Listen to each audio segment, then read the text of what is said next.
ending slavery was not the reason a civil war was fought at all.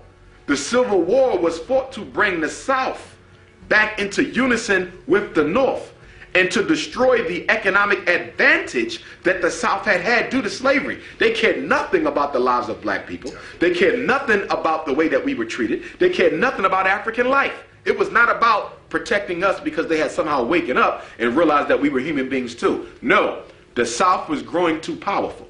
Capitalism started to rise.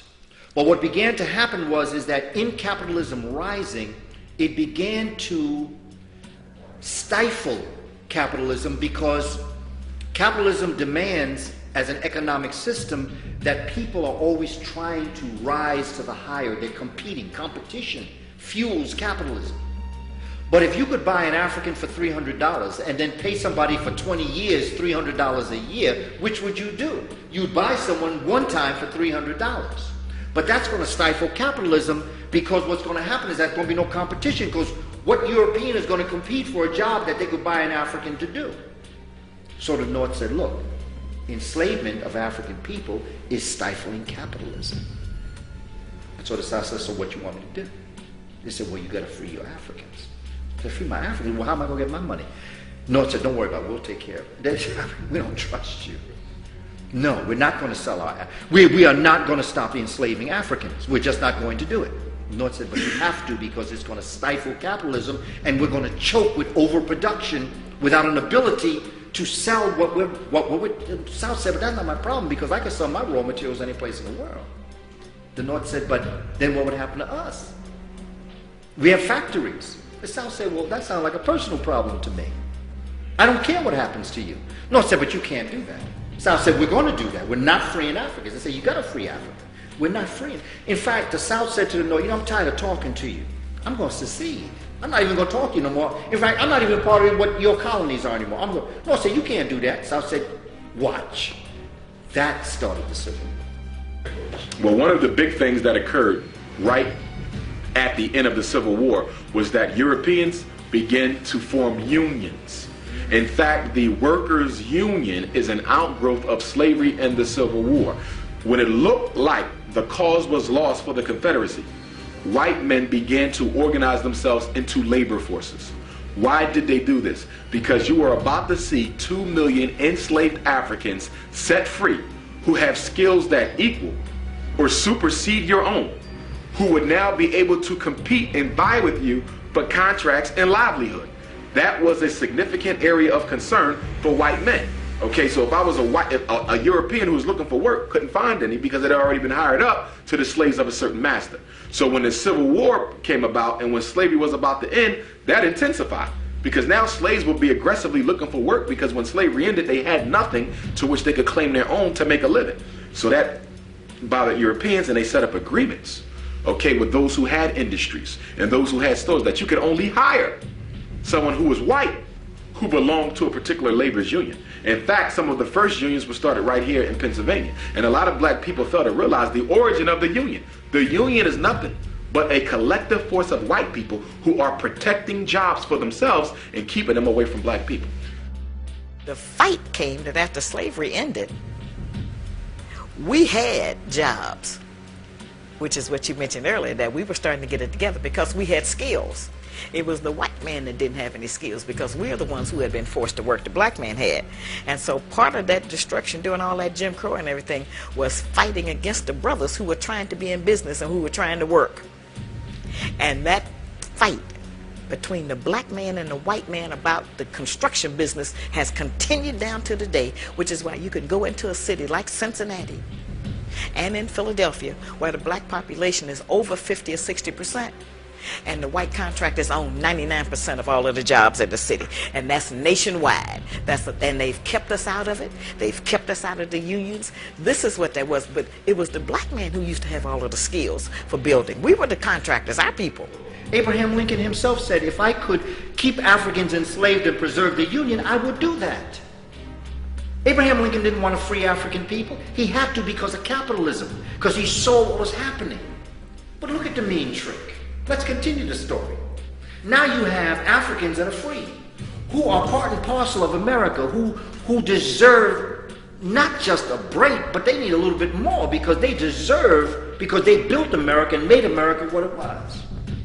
So between 1865 and 1877, we have what's called the Reconstruction period, where black folk were going out, going to school, graduating, becoming doctors, lawyers. They were speaking Greek, Latin, better than people who taught Greek and Latin. They were going in, becoming senators, they were becoming congresspeople, they were becoming part of the world arena. Europeans got scared. So what did they do?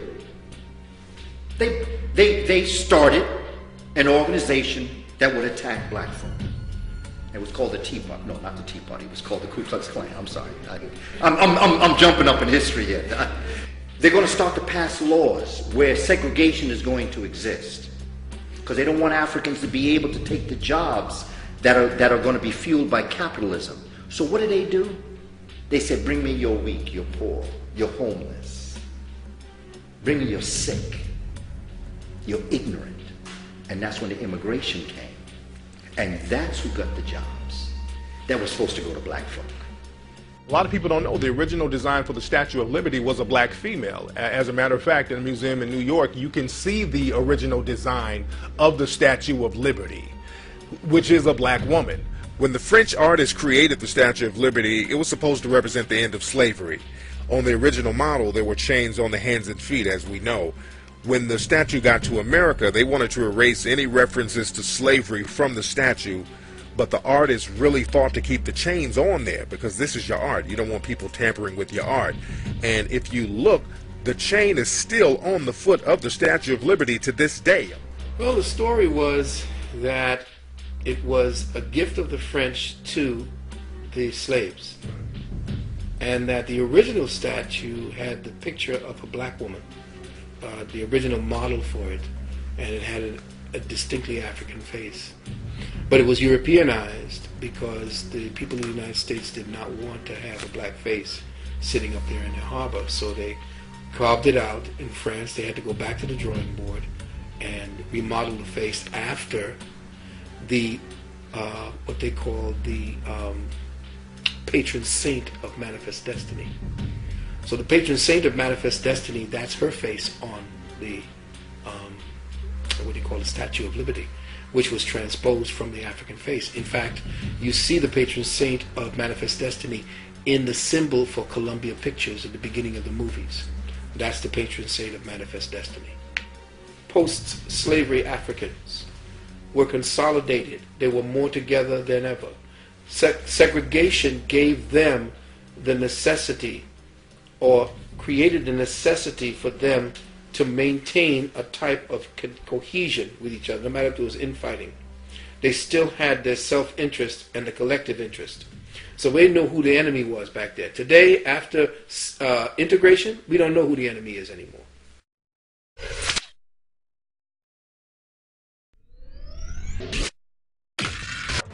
They've changed the history because we seem to be able to do things that other nationalities can't do, and we make it seem easy. We make it seem pretty, and we are arrogant about it, and we have fun with it, and you know, it's just a great thing. And they don't want that. They want us to play the game the way that they have set it up to play. It's necessary to destroy a man's mind in order to maintain control of him. If a man knows who he is and continues that into his legacies, to his children, then you have problems controlling that man. Understanding history is one thing, but understanding why the colors were hidden, that's another thing. And the problem is, see, we can't exclude racism, white supremacy. That's the thing we can't escape. A lot of black folks try to avoid talking about it because it makes everybody uncomfortable, but it's a real thing and we have to acknowledge it. A lot of black folks don't really understand racism. And if you don't understand something, you're not going to be able to effectively deal with it and counter it. Racism, as I understand it, is a global system for the genetic survival of the global white minority population. We usually don't think of whites as being a minority, but they're a tiny minority, fewer than 1/10 of the people on the planet, and they are genetic recessive, meaning that if a black person and a white person mix, the president, Barack Obama, you get a colored person. So if you want to maintain an oppressive process on a group of people, you certainly don't inform them of the depths and details of their history. Just like you don't give them adequate education, you don't maintain adequate housing, etc. Every morning that a black person turns on the television, they are getting their dose and indoctrination with white supremacy. You see, so if you turn on the TV or pick up a newspaper, look at a magazine, unless you understand the system, then you have a grid to put things in their proper perspective. But without that, you are constantly and continuously being indoctrinated by the system itself. You see, but the very fact that people who classify themselves as white would find themselves saying, something's wrong with your genetics, something's wrong with your genetics. In psychiatry, we call that projection. In other words, if I have to keep focusing on your genetics, I must have some doubt about my genetics, and we have the basis for that, meaning, you know, the ability to produce melanin pigment or skin color is a genetically dominant trait. The issue with black people is this: we hate who we are and love who we can be. We hate who we are, Africans, and love who we can be, Europeans. We do not want anybody to remind us of who we are, which is why we shun Africa. We are trying to get out of who we are, and we think that if we act white enough and marry white enough and dye our hair white enough, then maybe white folks will start treating us like white folks. You are an African. White people have never forgotten it, no matter how much you try to, and you will always be treated like an African. It doesn't matter how many doctors you got. It doesn't matter how light you are. It doesn't matter if your wife is white. You can ask Tiger Woods about that. You will still be treated like a black person. And even today, if they don't sanction what you do and authenticate it, then it is considered non-valid. And that's unfortunate, because that's not true, and we can't allow that to be true.